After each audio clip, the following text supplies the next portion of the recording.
রাজধানীর খিলক্ষেত এলাকায় এক কিশোরকে পুলিশের গাড়ি থেকে ছিনিয়ে নিয়ে গণপিটুনি দেয় উত্তেজিত জনতা।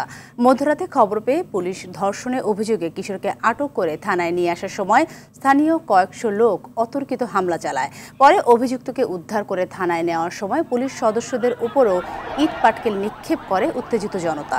এতে খিলক্ষেত থানার ওসি সহ বেশ কয়েকজনকে আহত হয়।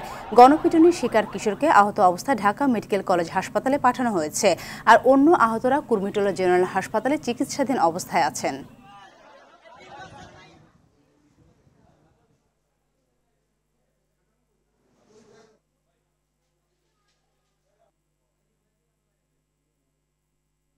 বাসা আসার পরে আমি বলতেছি শুয়ে রইছো কেন? পরে উঠছে মেয়েটা, উঠার পরে আমারে বলতেছে আম্মু আমারে যান বাসায় নিয়ে গেছে। আমি কি কার বাসায়? কোয়ার রুমের ভিতরে আমার সিঁড়ি থেকে টাইনা উঠাই নিয়ে গেছে, নিয়ে দরজা লাগাই দিচ্ছে। লাগানোর পরে মুখ চাপা ধরছে। পরে আমি কুর্মিতলা আসছি, আসার পরে এখানে দেখে ওনারা বলছে ঢাকা মেডিকেলে নিয়ে যান। খিলক্ষেতে ধর্ষণের অভিযোগে যুবককে মারধর, পুলিশের উপর অতর্কিত হামলা এবং হাসপাতালে চিকিৎসাধীন শিশুটির সর্বশেষ অবস্থা জানাতে এই মুহূর্তে ঢাকা মেডিকেল কলেজ হাসপাতাল থেকে যুক্ত হচ্ছেন সহকর্মী দীপন দেওয়ান। দীপন, শিশুটির বর্তমানের কি অবস্থা, চিকিৎসক এবং তার পরিবার কি বলছেন?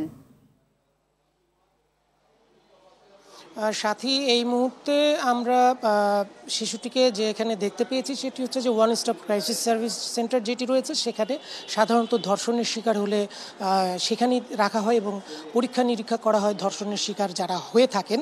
এই মুহূর্তে শিশুটি সেখানে রয়েছে, তবে তার শারীরিক অবস্থা ভালো রয়েছেন বলে সেখানকার যিনি চিকিৎসক তিনি জানিয়েছেন। এবং এই ধর্ষণের ঘটনায় অভিযুক্ত যেই কিশোর, তার বয়স হবে আনুমানিক একেবারেই 14 থেকে 15 বছর।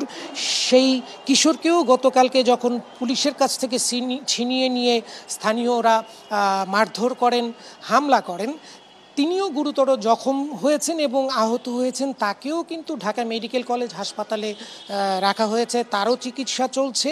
আমরা কিছুক্ষণ আগে ঢাকা মেডিকেল কলেজের যিনি পরিচালক রয়েছেন তার এখানে এসেছিলাম।